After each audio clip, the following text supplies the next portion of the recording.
حق کو ادھر ادھر موڑ جدھر جدھر علی موڑے. اب اس سے چند باتیں پیدا ہوتی ہیں ذہن میں. ایک تو یہ ہے کہ بظاہر بات یوں ہونا چاہیے تھی کہ علی کو ادھر موڑ جدھر حق موڑے، مگر رسول نے یوں نہیں کہا. رسول نے فرمایا حق کو ادھر موڑ جدھر علی موڑے. دیکھیے جو آگے چلے گا، پیچھے چلنے والا ادھر موڑے گا جدھر وہ موڑے. اگر رسول یہ کہتے کہ علی کو ادھر موڑ جدھر حق موڑے تو حق بنتا امام، علی بنتے معموم. جبکہ علی کو امامت مطلقہ ملی ہے، لہذا علی ہے امام، حق ہے معموم. حق کی پہچان یہ ہے کہ جب تک علی کے پیچھے رہے حق ہے.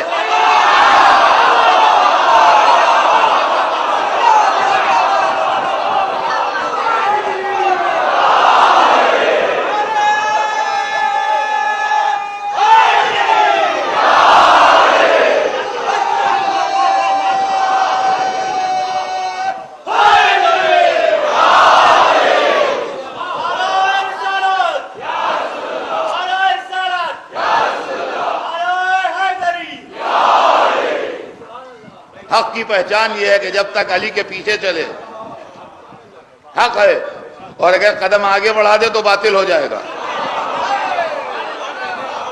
عزیزان گرامی، یہ منزل ہے خدا کی قسم. اللہم اذر الحق حیثما دار، پالنے والے حق کو ادھر موڑ جدھر علی موڑے. اور قرآن میں کہا گیا ہے ماذا بعد الحق الا الضلال، حق کے بعد سوائے گمراہی کیا اور ہے کیا. اب بھی مطلب نہ سمجھ میں آئے تو کب سمجھ میں آئے گا؟ یعنی علی کو چھوڑ کے سوائے گمراہی کے ملے گا کیا؟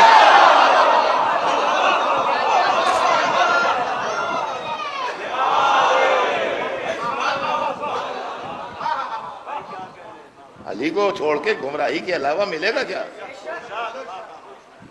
اور عزیزان گرامی، اسی حق میں ہم کو بہت سے پتے دیے ہیں، اسی حق میں ہم کو بہت سے پتے دیے ہیں. اور یہ جو مشہور ہے، یہ مشہوری نہیں ہے، ثبوت ہے اس کا کہ قبر میں مولا علی آتے ہیں، نزا میں آتے ہیں، سوال منکر و نکیر کے وقت آتے ہیں، میزان پر ملتے ہیں. ارے کون ملتا ہے؟ ابھی آپ کو نہ ملیں گے.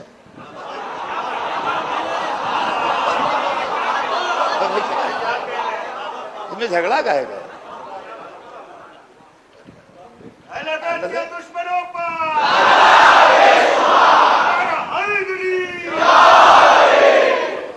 میں زندگی کے ترازو میں ہر چیز تولتا ہوں اور اس کے بعد مجلس میں پہنچتا ہوں. سمجھے آپ؟ یہ آپ جو مجھے سنتے ہیں اتنے برسوں سے تو آپ کو اس کا بخوبی اندازہ ہوگا. اور روزمرہ کی زندگی کی اسٹڈی ہے میری. ایک لڑکا لکھنؤ سے روٹی روزی روزگار کے لیے کام کی تلاش میں بمبئی آیا.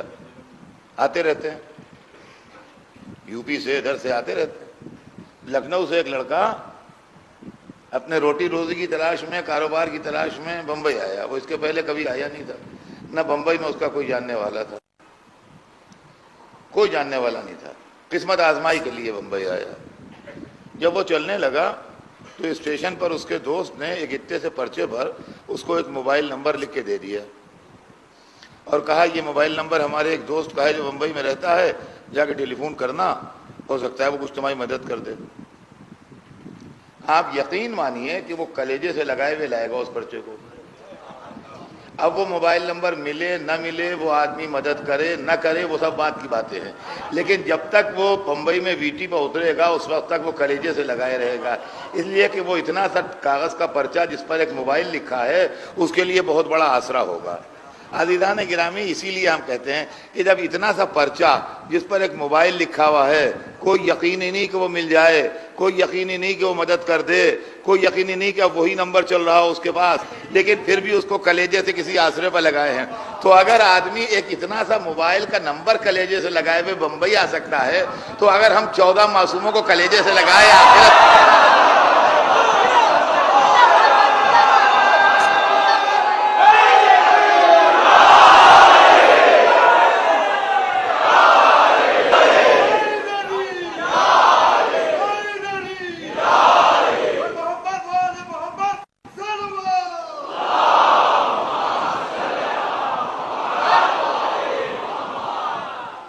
تو عزیزان محترم، مسئلہ یہ ہے کہ کہاں کہاں ملاقات ہوتی ہے، کہاں کہاں ملتے ہیں، اور یہ حق کہاں کہاں کام آتا ہے۔ دنیا میں تو بہت کچھ ہے، لیکن آخرت میں جہاں کوئی مددگار نہ ہو، جہاں کوئی ساتھی نہ ہو، دولت کا مظاہرہ قبر تک رہا، اولادوں نے آنسو پوچھ کے رخصت کر دیا، دوست اور عزیز افسوس کرتے ہوئے ہٹ گئے، اب اکیلے مسافر کو جانا ہے۔ کتنا ہی زیادہ دوستی کسی سے کیوں نہ ہو، کتنی ہی زیادہ قرابت کسی سے کیوں نہ ہو، کوئی آگے ساتھ چلنے پر تیار نہیں ہے۔ ہم کیسے بھلا دیں علی کو جنہوں نے ایسے موقع پر آنے کا وعدہ کیا ہے۔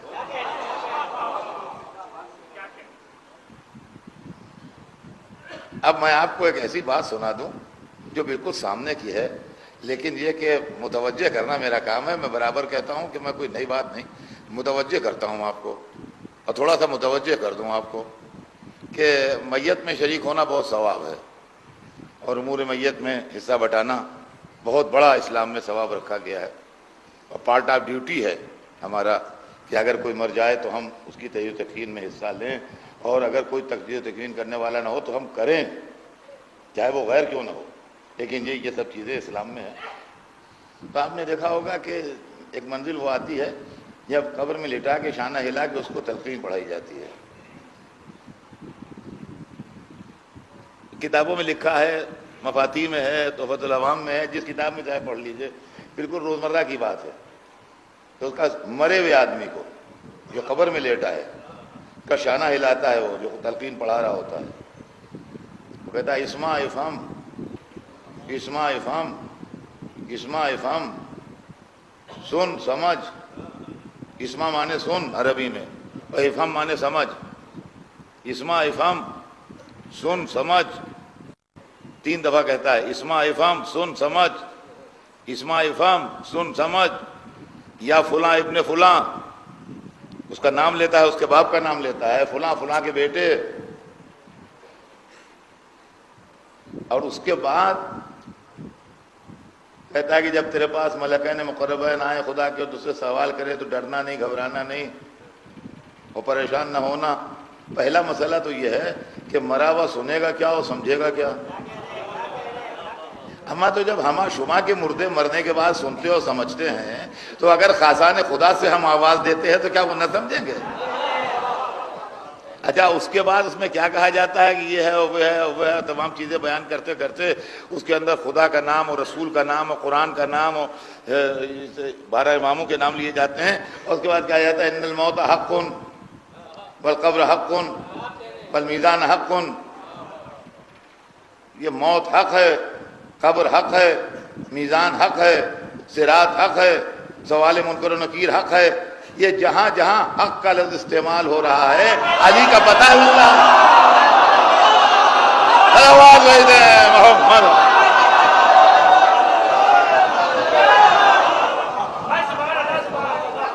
حدیث سے اس کو ملائیے، ان الموت حق، موت حق ہے، علی مال حق والحق علی۔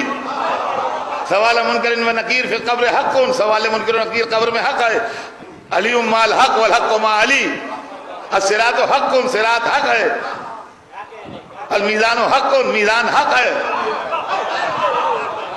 یہ جہاں جہاں حق حق کہا جا رہا ہے، یہ علی کا پتہ بتایا جا رہا ہے۔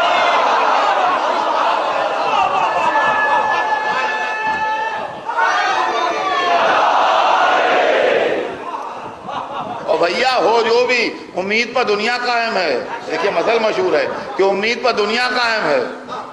کہتے ہیں موت بہت سخت چیز ہے، موت بہت سخت چیز ہے، یہ مشہور ہے۔ اور اس کی تشبیہ یوں دی گئی ہے کہ ایک مہین باریک کپڑا ایک ایسے درخت پر ڈالا جائے جس میں کانٹے ہوں، اور اس کے بعد پھر اس کو کھینچ لیا جائے تو وہ تار تار ہو جائے گا کانٹوں کی وجہ سے۔ کہتے ہیں روح نکلنے کا یہ منظر ہوتا ہے۔ اب ہوتا ہوگا، ہم کہہ نہیں سکتے، اس لیے کہ ہم لوگ کوئی اس منزل سے گزرا نہیں جو کہتا میں کہتا ہوں ایسا نہیں ہوگا، کوئی نہیں کہہ سکتا، ہوتا ہوگا۔ لیکن ہمیں ایک بات کا اعتبار ہے کہ اگر علی آ گئے تو پھر تکلیف نہیں ہوگی. کیوں تکلیف نہیں ہوگی؟ اس کی وجہ ہے قرآن نے ہمیں اطمینان دلا دیا کہ تکلیف نہیں ہوگی. اس لیے کہ قرآن میں ایک جگہ یہ لکھا ہے کہ جب مصر کی عورتوں کے سامنے سے حضرت یوسف گزرے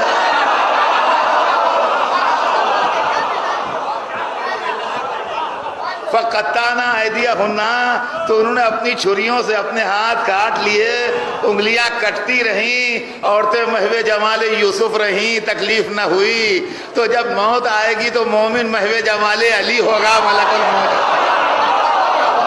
الموت